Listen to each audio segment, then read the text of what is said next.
Yes, my beautiful people. A pleasant good morning to you all. First, I must thank the Lord for sparing my life, tender mercy. I thank the Lord for giving me strength and this pot of ground I bound. Thank the Lord, I'm above ground. I must say this morning a pleasant good morning to Mr. Miguel, Color Smith TV, the boss. Pleasant good morning to Marlon. Where are you? I've been trying to call you, I don't get you. Pleasant good morning to your mother. Um, Pleasant good morning to Papi, the father. Brand new father. Is still washing baby clothes and still trying to build a roof over your head. Kanta, the cameraman. Pleasant good morning to you, sir. T-Bag, a pleasant good morning to your lover boy. Pleasant good morning to Miss Lickle. Miss Lickle at Chicken, not Chicken, Kitchen. Ponte, pleasant good morning to you too, sir. Jimmy and Renee, pleasant good morning. Pleasant good morning to Climber. How you doing? How you feeling today, my brother? A pleasant good morning to Miss Smith and the two girls. A pleasant good morning to you. And a pleasant good morning to each and every one of us. All who I don't call to and all who names I don't call. Pleasant good morning to you all. Pleasant good morning to all my subscribers who is on their way to work, coming from work, nursing home, and home, relaxing. A pleasant good morning to you all. A pleasant good morning to the police officers. A pleasant good morning to, the nurses who go to work this morning. A pleasant good morning to all the doctors who work 14, 16, 18 hours. Blessed and grateful to each one of us, and a pleasant good morning to you all. First, I must say, I'm so blessed and very thankful that God spared my life and tender mercy. We all could be in a different part of this world, but today I thank God for sparing my life. I wasn't about to put out this video that I'm gonna put out because I didn't want to go and chase those iguana. I have part of my video up in my phone, but I want to do my continuation. Maybe when I finish make this video, I'll go downstairs and chase those iguana, and make a video of those iguana. But I'm inspired by a lot of things, and as I said, I just want to be truthful and be true to each and every one of us, and not to be boring like some people say I'm boring on on YouTube, or talk about other people, bashing other people. I don't have time for that. Life is so beautiful, and life is so sweet, and it's good when you can come and talk and share your views and talk some of your experience that you have in this country. By the way, this is Service TV Lifestyle. Please subscribe at the end of my video, and please don't forget touch the bell. Whenever I upload another video, you'll be notified. Okay?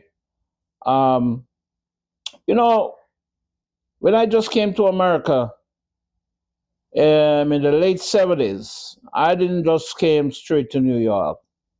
I got a job in Florida. Yes, was a good job where I could travel all over the world. Travel all over the Caribbean, Norway, see things, hear things, do things, get myself involved in things. The first time I eat iguana lizard was a guy who was a chef from Honduras. We were in the Virgin Island over by a place they call it Megan's Bay. And he caught this iguana and he took it to the galley and on the cruise ship, and he kill it, skin it, cook it up. And being I was a waiter, on the cruise ship. We are, he asked me if you want to taste it. And I said, yeah, no problem. And I tasted it. It tastes good.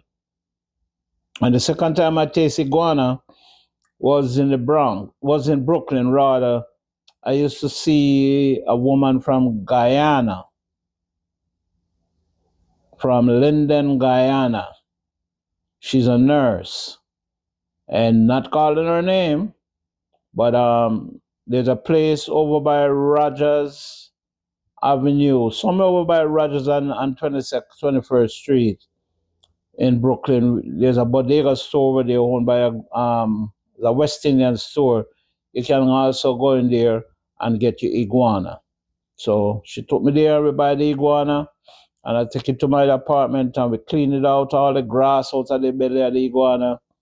And there's certain part of it you gotta cut out because I guess it tastes bitter. We cut it up and cut up the foot and the belly, everything, my brother. We cook it down. Cook it down with some curry too and coconut milk. And boy, I'm not gonna lie to you, it tastes good.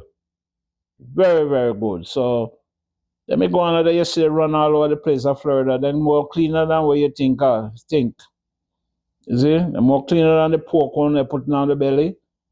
And it's more cleaner than the beef that's when they eat. I'm not discriminating about them meat, but me I tell you, very clean. So anyway, I leave Florida and I moved to New York at that present time in the early 80s. And at that time my dad was living on Fordham Road. Fordham and Cedric, right at the corner. There's a bodega store right on top. Father, my brothers and sisters, them, they all were living there. I'm a stepmom. And when I leave Florida, I leave it due to the fact my girlfriend did come to New York, Linden Boulevard with her sister. So I said, you know what? At that time, I said, you know what? I'm going to have to be more closer to her, By the way, I was so girly that sometime a woman could have, say something to me and I'm right there beside her. But I thank God to change my life and change my love in life and everything because woman can bring a man and can break a man. Yeah? A woman can bring a man and break a man. And at that time, I didn't love young girls. I rather a woman that is older than me, 20 years older than me, 15 years older than me, because I wasn't looking for no kids. So back to my story. Yes, I live with my father. Father said, boy, you leave further, come up here. You only can stay with me for 1 week. So I had to work up all my money and I have one in my pocket. And I met a Grenadian friend in Manhattan and I saw me get a job at Harlem Hospital with a Greek. And from my work with the Greek in the coffee shop, I make friends with a gentleman who was the manager of patient account, come from Montego Bay too. And this man hired me. And then I start work in the clinic department. And from the clinic department, I ask for transfer and start work in emergency room. Now, working in emergency room, at that time, I still was living with my dad because, my dad did have to, do some documentation work, paperwork for me that I could start work in the country and stay in the country, along with the visa I did have. So, anyway, I started working in emergency room, and boy, I tell you something. When those ambulance running from here, they run everywhere in Harlem, and some of these patients they come, bring in the emergency room, they are gunshot wound, all kind of stuff. And when you look sometime in the emergency room, all on the floor, not more than blood, no water, blood. So, you have to put on a little thing on your foot, your shoes, that your shoes are full of blood.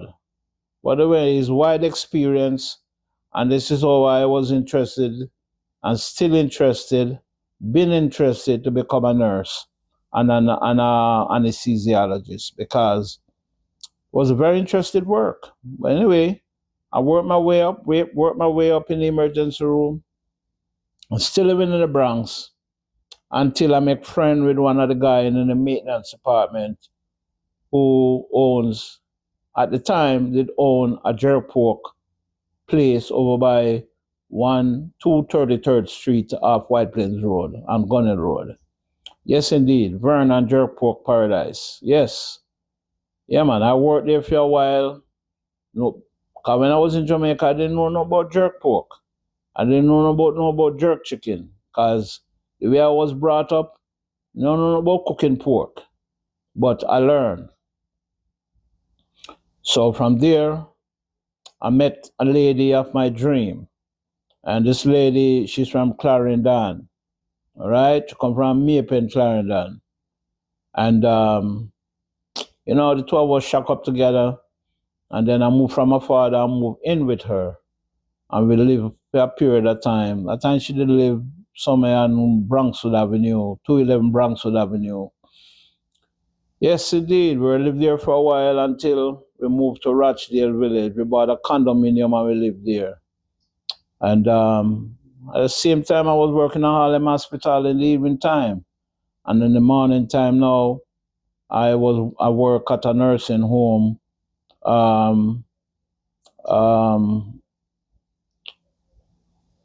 In Queens. Yes, sorry about that. I work at a nursing home in Queens. Not sure medical hospital have a nursing home right next to it over by New Hyde Park. Work over there for a minute or two until one morning I coming from work.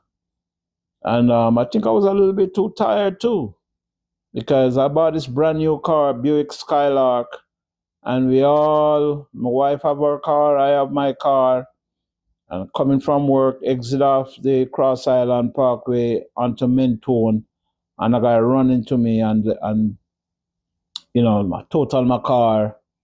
And from there, I end up in Booth Memorial Hospital. Say if you want to know your friend gets sick.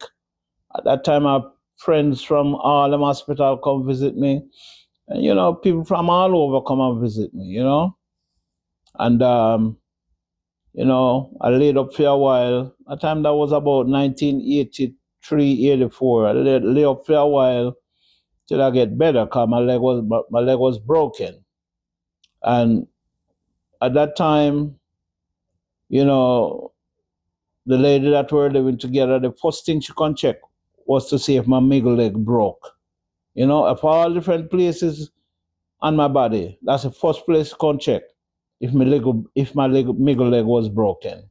Wasn't broken. As I said at that time, I was girly and I young. And, the woman them I used to talk to is older woman than me because at that time, I was thinking about a future in my head. Apart from the woman, I was thinking of getting kids because I told my brothers them, they have so many girlfriends around in the Bronx and they have kids here, there, and everywhere. I couldn't bother with that. Couldn't bother with it for kids, and me have a journey ahead of me. Anyway, 1985, me and this lady, we pull apart. And I packed my clothes and everything, and I went to Modesto to live with my two uncles. And I went to Modesto College, junior college. And that's where I started doing all my class and get myself ready for my nursing program. Yes, indeed. Proud of it too. One of my greatest class I was taking was psychology and sociology. And by doing psychology, I get a C grade. But thank God because I studied hard and it wasn't an easy class. Because with that psychology class, it teach you and show you when you see a person come in front of you, you know what the person intend, or you read out the person right away. You understand? So when I said I look at a person, I can study that person, I know what I'm talking about. Only person who know who I'm talking about because they may never go to school or maybe they never exposed to certain environment. Then I leave Modesto and I go south in South California, which is LA, San Diego area. And I finish up my college degree from San Diego State, all over the place. That time tuition fee was a little bit cheap until, you know, messing with other women and stuff like that, get myself in trouble. I'm gonna tell you something. Woman in this country can build a man and can break a man. Depends on the woman that you go with. And the Bible says at time I never take Christianity serious. Because the Bible tell you, it's not everything's body said, Lord, Lord shall enter the kingdom of heaven. Hello? But whosoever do it the will of our Father which is in heaven, will see the kingdom of God. And the Bible talk about unequally yoking with unbelievers. Everything that we do on this earth, that Holy Bible here, King James Version, it tell you everything to be your guidance and your guide. So, me never take nobody in my church. Me always look out on the street for all kind of woman. And may tell you something, yes, me get into trouble with one of them. Really, I did. And I learned by my mistake. But anyway, I won't get into it right now until part 2 of my journey story. But I thank God for the education that I get, and I thank God for bringing me back on the East Coast, which is New York. And yes, when I came back, my father was messed with my head and was very angry with me. Asked me, why you leave California, come back here? And, sometimes when you're not around your immediate family, you get lonesome. But I end up coming back here because of the war they did have in the Middle East, at the time when President Bush was a president. California was kind of dry, because living in San Diego, all the military personnel on 33rd Street down by the Navy base, they all gone fight war. You call that desert storm, so things kind of dead. So I came back to New York, and from the Bronx, I living in Brooklyn. Yes, indeed, little West Indies. So, I live all over in Brooklyn, Canarsie, 100th Street in Canarsie. I live East New York, Crown Heights.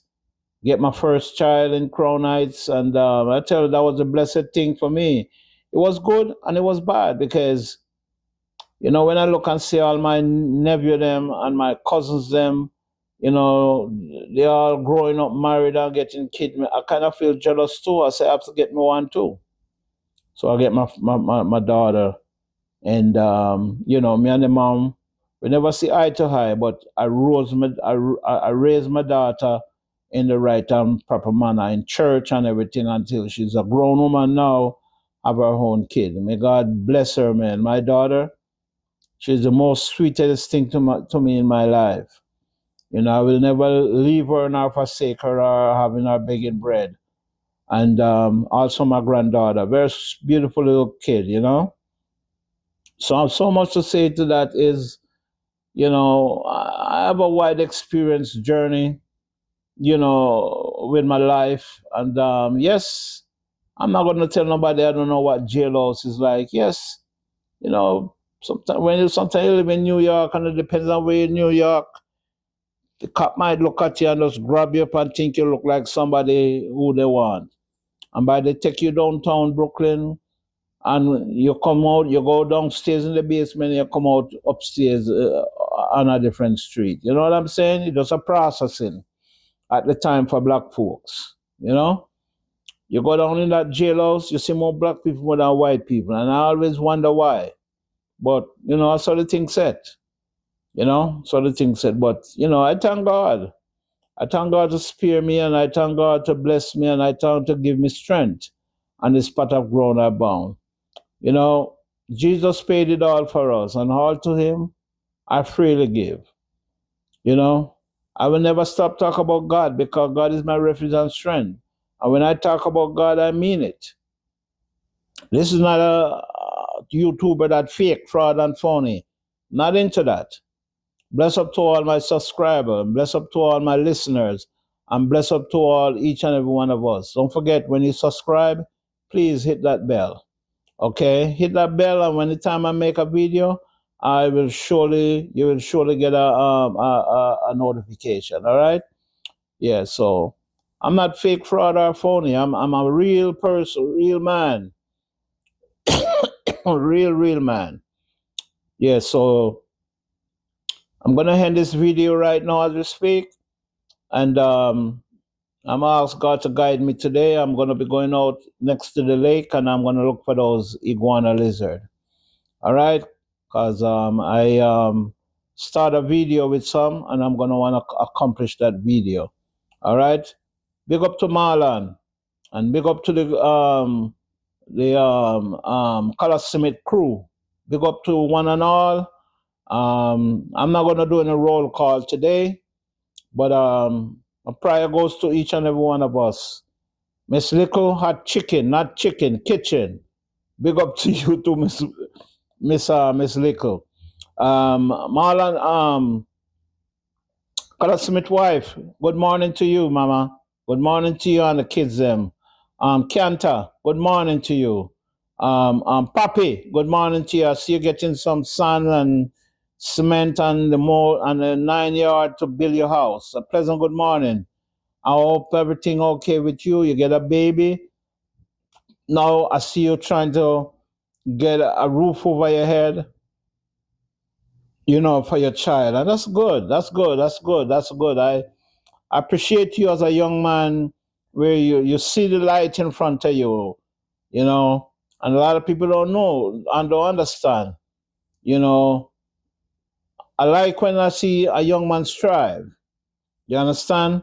And you got big people like we, some of us, we never strive like this before, and they try to cut down people and work all kind of nigromancy around people and stuff like that. That's why sometimes I get upset, because this world is not our world. It's a world that God put us to live in and enjoy and do the right that pleasing in His sight.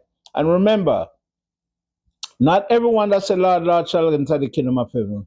Because again, the Bible says the wheat and the tear shall grow together until the day of harvest.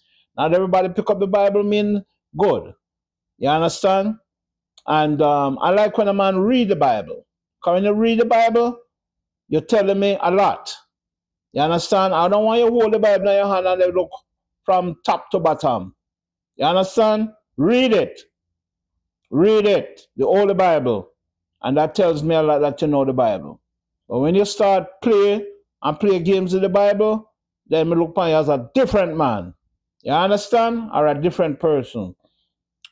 Today, may God bless us and keep us. And may God shine His face upon us and be gracious unto us. And go slow. If you're on the subway, watch your pocketbook. If you're driving, be careful. Okay? And we'll talk again into another video. And may God bless each and every one of us and be real. Don't forget, please subscribe. And once you subscribe to my channel, hit the bell and you'll be notified when I put out another video. God bless.